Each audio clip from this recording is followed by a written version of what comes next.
Yo, Hendel here with Average Use Slow-Pitch. Today, we finally got caught up on reviews, so we're going to do something a little bit different. People have kind of been asking about. If you've been on AverageUseSlowPitch.com, you've probably seen on the homepage, we've got kind of the top 3 bats that I keep in my bag. If you scroll down, you got top 3 bats for USSSA. And currently, these are 2 of the 3. The reason I don't have the 3rd one out here, the Brady, is I'm actually waiting for a 27 and a 28 ounce to come in, figure out which one I like better. The 26 for me felt a little too light. So for now, we're going to basically go ahead and do a kind of a head-to-head comparison here on the MR1 that I'm currently gaming, and then the 27.5 axe that I've kind of broken in and got ready, pretty much game ready as well. So not that it really matters. For those who aren't familiar with it, the whole BPF testing companies do is kind of what really determines how hot these bats are. But for the sake of ensuring we have USSSA legal bats, this one just got it tested as we left our tournament this past weekend. It's sitting right at 250 still, which is pretty nice. And then the axe is like right at like 260, 265. Which seems to be kind of where the 12.5 inch is sitting. Even if you saw the video we did about a week ago for the Furies, that's basically where they sit. So either way, we're going to come out here, basically just kind of get loose with a couple other bats we got out here, and then we'll swap over to these ones and let everybody kind of take a handful of the Pro-Ms with each bat. And then at the end, I'll kind of discuss how I felt the performance was with them side by side, and then why I choose the game, what I do, and kind of how I make that decision going forward as we do more and more of these reviews. Because it's not purely based off of exit velo, which a lot of people reached out and asked why we don't switch to certain bats based off exit velo. We'll talk about that on the final thoughts. But either way, let's get some swings, see what these are all about. All right, so our goal here with both of them, starting with the axe first, followed by the MR1. Each guy's going to kind of come up, get kind of 10 good barrels, with the goal being 5 of them being kind of going for more of the gaps, a little bit of lift, whatever it might be, whether it ends up being a home run, whatever, not really what we're looking for. And then 5-ish good barrels kind of in the 5-6 hole, kind of like if you're going for a base hit, so that we have more of a direct comparison. So we don't have one bat where we're just hitting a bunch of balls in the air, the other one on a line, and that things don't match up. So from there, obviously we'll let the guys talk about what they think about it, what they currently game, and then I'll finish up with kind of obviously what I'm currently doing, what I plan on doing forward, and then how we kind of decide what we're going to game. 102 miles per hour. There we go. There we go. 104 miles per hour. Yep, there it is, the axe. Again, this is the reason it's in my bag. 109 miles per hour. Shee. 110 miles per hour. Well, it's a seed. 102 miles per hour. Yeah, tons of consistency. Again, a reason that for me, as we got to the end of the year, I got a chance to use Michael Rayner's 12-inch max load from last year, nice and broken in, and I used it all the way through the winter. Tons of swings on it. Ended up breaking NCS in Vegas, but I mean, it was cold, had a bunch of swings, and kind of fell in love with it there, and that's what had me excited to add this to the bag with the MR1. And what was kind of funny for me is I went all year with Slugger, DeMarini, and really didn't get a chance to demo the Junos until end of October, early November, and then kind of really got comfortable in the off-season with swings on these and really changed what I was gaming. And so I'm interested to kind of see how stuff progresses this season versus like what I was doing last year. 105 miles per hour. I will say for me, again, super forgiving. The one thing I find maybe difficult or not as consistent is, well, and I think it's the handle, and it's one of the reasons I actually switched to long cuff batting gloves going into the end of last year, is I found at times I wasn't getting my wrist to kind of snap the right way. This has really helped that, but with the handle at times I go to cut, I find that I feel like I get on top of the ball a little bit more often than I like to. The good news with this one though is when I go to lift and get a miss on it, it's so forgiving, you'll still get the ball out of there, but for on the ground, you definitely find every now and then that becomes a little bit of an issue, and that's been one of the things for me that I have to kind of think about when deciding on what I'm going to game. 102 miles per hour. Woo-bee. Well, when you catch it right, again, you keep your wrist the right way, keep your arms in, drive towards the ball, catch sweet spot. That's every bit of what you get right there at the axis. 99 miles per hour. There's the sound you want. That's crushed. That reached the concrete pad next to the bathrooms over there. That ball was murdered. The sound off these is great when you catch that. I mean, this is great regardless, but they give such good feedback sound-wise that you immediately know how you hit it and how it's going to perform. 96 miles per hour. Yeah, such good carry off of these.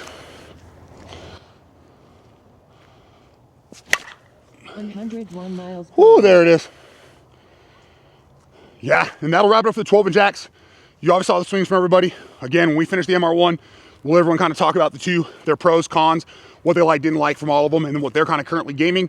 And if these are bats they would maybe make a switch to if they were in the weights they want. Because I know like Andrew, for instance, 27.5, by no means the way he would normally swing. Even for junior, I think he prefers the 26.5. But I'll let those guys talk about it. Let's make a switch over to the MR1.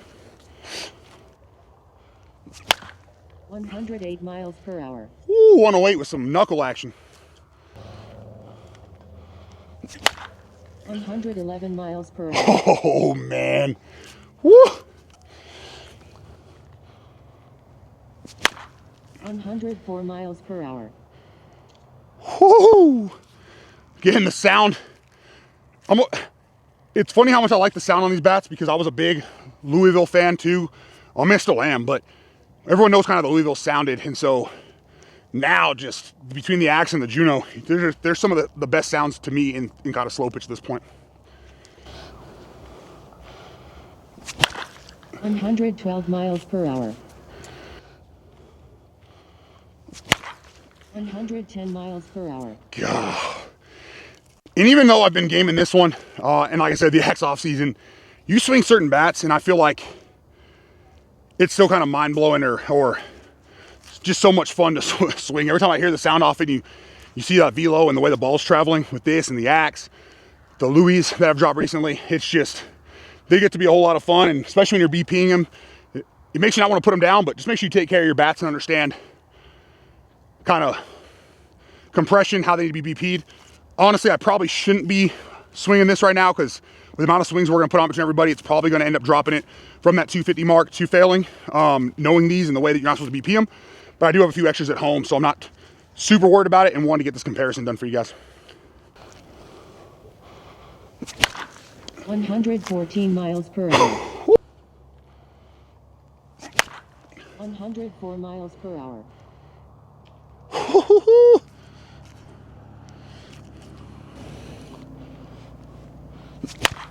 104 miles per hour. Oh man, that ball was pieced. 108 miles per hour.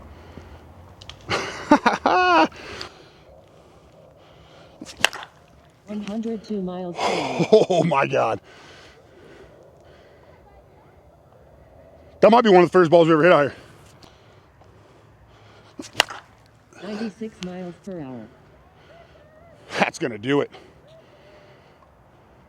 Well, there you have it for the MR1. Again, there's a reason we're doing this one. I knew these bats would both compare very well, and there's a reason they're in my bag, but either way, give us a second, we're gonna pick up some of these balls.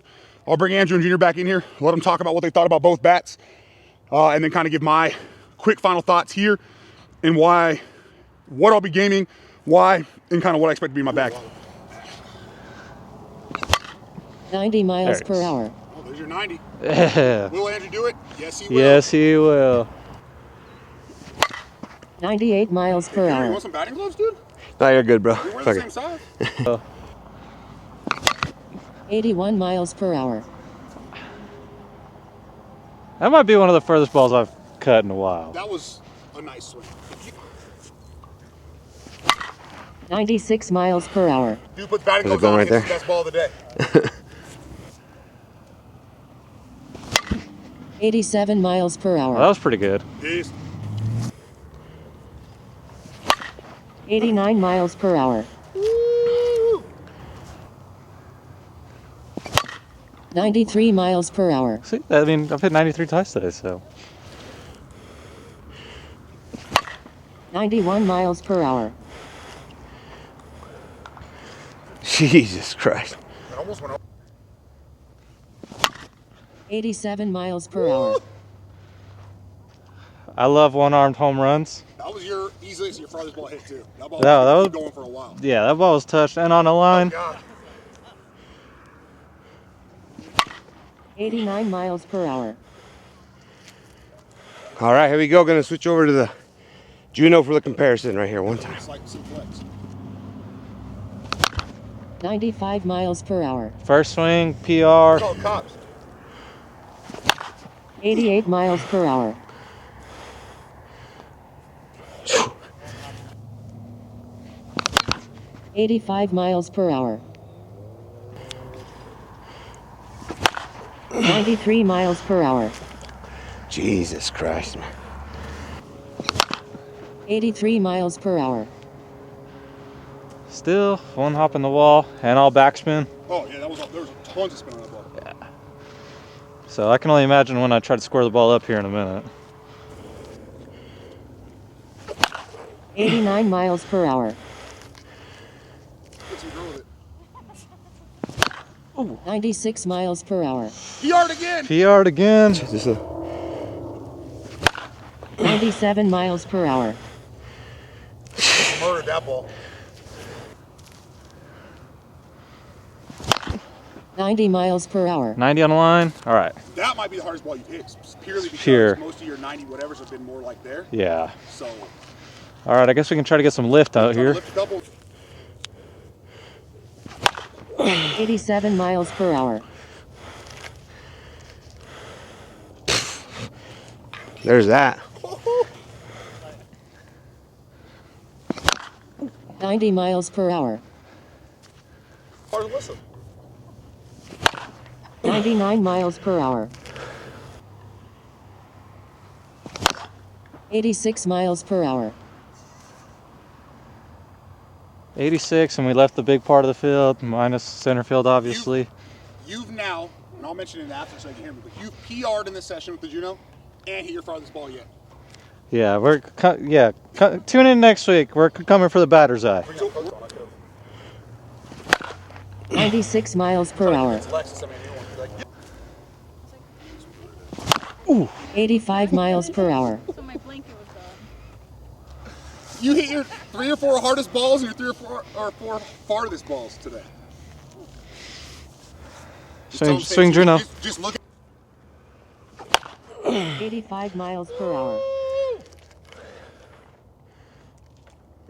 MR1 guys, I mean, just I think it's just because I'm so used to the weight, you know, and All right, and that's going to wrap it up there for the Axe Fury 12-inch max load, and again, the Juno MR1. So we're going to 27.5 here, 26.5 here. If you're not familiar with kind of the way they do the weighting on the Junos, you can kind of go back. We've talked about it on some of the Juno videos. But basically, no counterweighting in the handle. So for me, I traditionally swing like a 27 with a half ounce to full ounce end load, and this gets me pretty darn close to that same feel. But if you are gonna in the market for Juno and you're gonna buy one, you can always reach out and I can kind of help explain that to you. But real quick, what I'm gonna have these guys do is give their quick what they liked about each bat, if there's something they didn't like about each bat, of the two, which one they would choose to game, and then just a quick comparison versus what they currently game. I do know for Junior, he's gamed a lot of the Proton Hot Butter, as well as he has a blue MR1, so the flex handle version. And I know lately Andrew's been gaming. He's been out there with like the Jeremy Yates from last year, Twisted Mistress, the Culture, things like that. So I'll let you guys talk about it first. I'll ask them a few questions there, and then I'll go into kind of my quick final thoughts. So up first, Junior. So again, you've swung Juno before, you've swung Proton, all that kind of stuff.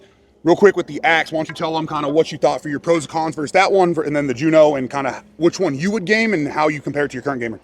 all right, guys. So when it comes to these two bats, again, they're both excellent options. I had the dual stamp Axe in my top 5 for 2024, and it's because it's very forgiving. It's easy to get through the zone. When it comes to the con, I wouldn't even say necessarily a con, is you got to give yourself that time to get used to the handle.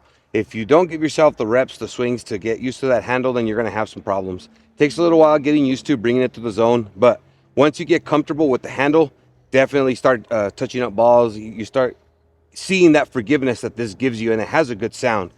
The pros is forgiveness. I mean, when it comes to the forgiveness of this bat, even missed swings will give you that extra distance, whether you get a little under, in on the hands, end of the barrel, closer toward the end cap, you will see the forgiveness, and Axe has done a really good job when it comes to that. And they've had an excellent sound. That's another pro that I could say for them. When it comes to the MR1, I currently game the MR1. It's the blue barrel with a UTH 33 handle with that little extra flex. I enjoy that flex because it tends to give me that little extra forgiveness when I'm bringing the bat to the zone, and the sound is excellent. When it comes to the cons, it's hard to pick it because these guys have done a really good job when it comes to the weighting. the way they've been able to weight these bats, I mean, it doesn't take a lot of swings, and they're pretty much game ready. I mean, whenever I've taken the wrapper off of the one that I currently game, it definitely just puts the ball, you know, right where you want it, easy to control, and the sound, man, I can't say enough about the sound. I was a big fan of the Protons, you know, for a long time, especially the two-piece hot butter. I prefer two-piece bats, but the sound for this is very, very hard to beat. It sounds really good. A lot of forgiveness, not a lot of missed balls will find their way into the fielder's gloves because it's just so forgiving. You know, when it comes to cutting the ball, easy to cut the ball, easy to get lift. Excellent bat right here by Juno, and it's definitely been one of my favorites, and it'll be interesting to see what they come up with this year. But that's my take on these two bats when it comes to the comparison. Sweet. So last question we moved to Andrew. So if we were sitting right now at a bat provided tournament, the only two bats up against the fence you had to choose from was a Juno MR1. It can be a flex or a stiff handle. Actually, no. It has to be this exact one. 43, this one, or this Axe Fury. Obviously, it can be at a different weight. Which one are you going with personally? Me personally, I'm going to go with the Juno simply because when it comes to the 1 ounce end load, it seems to be a little bit more than I'm used to. And I'm just so comfortable with it, and it's not a knock on the Axe by any means. It's still a good bat. The Axe is very good, but I prefer the Juno. It sounds good. It's easy to push through the zone. You don't have to worry about getting used to the handle and taking those extra swings. So I'm going to go with the Juno personally. Awesome. Thanks. All right, so real quick, we'll let Andrew just talk through it again. His pros, cons of each one, what he thought about them. Both these are a little bit heavier than he normally swings, but just as far as overall barrel feel, sound, and how he compares it to kind of, again, the Deemer he's been swinging. Yeah, so overall this axe, I mean, it was easy for me to get used to because I came straight out of baseball, and in baseball I swung an axe handle as well, so that was easy. And if you're looking for that kind of wood bat feel, especially once you box something up with this thing, that's what it's going to give you. Cons, if it's hard to say, other than the knob, if you're not used to it, that's going to be a uphill climb for you. But once you get used to it, once you mess, you can't mess with this thing. I mean, the end cap's just as good as the sweet spot, as you could see from some of my swings. But this one was definitely good. This MR1 though, man, this thing was flying through the zone. I love the thin handle about it. It felt like I couldn't miss with this thing. It felt like the sweet spot was as big as the barrel was. So, I mean, I would throw this in my bag for sure. Yeah, and for those that have been kind of watch a lot of the videos or don't, either way, for Andrew, you've kind of seen obviously his kind of normal swing speed, things like that. He mentioned it a few times in the video. I think he hit 94, 95 on one of his first swings with this. He's like, oh, hey, I PR'd, and then next thing you know, he hit 95, he PR'd again, and then 96. And then it was only, a week or two ago, he hit his first home run out here at Apodaca, because again, this is one of our bigger baseball fields. The only field we ever hit on that's bigger out here is the newer ones out there, East Mesa. You'll see us there a lot this year. And then today he went yard, 2 or 3 times, something like that. Like 2 or 3 times. And was absolutely piecing the ball. So, and he's only ever swung the Juno, I think, once. He got some swings on the pink one, and that day we really limited it because it was a bat that was going to somebody else, so we didn't want to cause it to fail. So it's nice to see kind of 2 models that he hasn't really swung before. And as he just mentioned, obviously between the 2, he's thrown that MR1 in his bag. But yeah, so thanks to obviously both these guys for kind of putting this together with us. And then just real quick for me as well, this is what MR1's what I've been currently gaming. Again, like I mentioned, towards the whole end of last year, I was gaming this one as well. So I thought it was a pretty good comparison as well. Again, you can head over to averageslowpitch.com on the front page. By the time you're seeing this video, it's going to be updated with the 3 bats that I've currently got in my bag. You'll see kind of number 1 is the one that I'm gaming primarily. 2 and 3 are the ones that maybe I'll switch to here and there, but are in my bag for sure. I always have a model, whether it's in my bag or at home, depending on what's going on. But again, with the Axe, biggest thing, and for me, I've gotten obviously take a whole bunch of swings here on the channel. I've gotten pretty used to the Axe handle. I feel relatively comfortable with it. My biggest, I guess, 2 kind of flaws with the handle for me is every now and then, and I think it's because of the handle, because I don't have any issue with that really with more of the traditional, obviously, handle bats. But if I go to try to cut the ball, I find that every now and then I'm catching it a little bit more on top of the ball and really hitting it down. Good news is the ball comes off so well on this, you're still forcing the fielders to make a good play. And every now and then, if you are going for it, like you're in a position where you need to lift the ball, you want to hit a home run, whatever it is, I find that at times, same thing, just kind of barely missing the spot on the ball I want. But there's such forgiveness on this. You don't need those high exit velos to see the ball go. It's got a ton of forgiveness, a nice trampoline. And again, we are nitpicking here between the 2, as you saw at the performance. They're very, very close. And it comes down to kind of personal preference thing, and I'll talk to that here very briefly in just a second. And then the MR1 kind of speaks for itself. I've talked about it in previous videos. I love the sound on it. For me, the thin handle's absolutely perfect, even with me having slightly larger hands. And then I don't put knobs or anything on my bats, so I love that they have the smaller knob as well. So it just fits in well for dropping that kind of pinky, wrapping the ring finger on there. and crazy forgiving as well. And so just real quick, with that being said, to finish this thing up, we've had people ask before after certain videos, like, hey man, with this bat, you hit whatever speed, is that your new gamer? These guys will agree as well. We've talked about this a lot out here off camera, but yeah, the speed piece helps. If we know, hey, we're able to get some really good speeds, we're not seeing a lot of drop off from the sweet spot, things like that, but it still comes down to a lot of make sure you're swinging something you're comfortable with. So even if you can come up with this one and you can hit a whole bunch of home runs, you can have missed balls that you're hitting home runs with, that's great if you're playing somewhere with unlimited home runs, things like that, and that's what you want to do. But make sure you're picking something that you're comfortable with. So we're by no means coming out here and going, hey, today we hit X speed with whatever bat, and that's our new gamer. It's still a lot of, like for me, again, on this one, I like the stiff handle side of it because I don't get that flex. I make contact where I want it. Same with kind of the axe, right? That stiffer kind of handle, make contact where I want. I don't have to deal with that extra flex, forgiveness, feel, sound, all that kind of stuff. And so when we're kind of picking our gamers, that's what we're doing. Again, on the Average Dude's website, there is a description under each of the bats that are in the bag of kind of why I've chosen it, what I think the company did well, stuff like that. And then also on the page, each bat has a full breakdown that discusses things like why we rated the sweet spot the way it is, the forgiveness, and the feedback. So kind of keep that stuff in mind. And as you'll see going forward in the videos, getting more guys when they're done with it, giving that at the end of their swings, their 2 cents on what they think about the bat.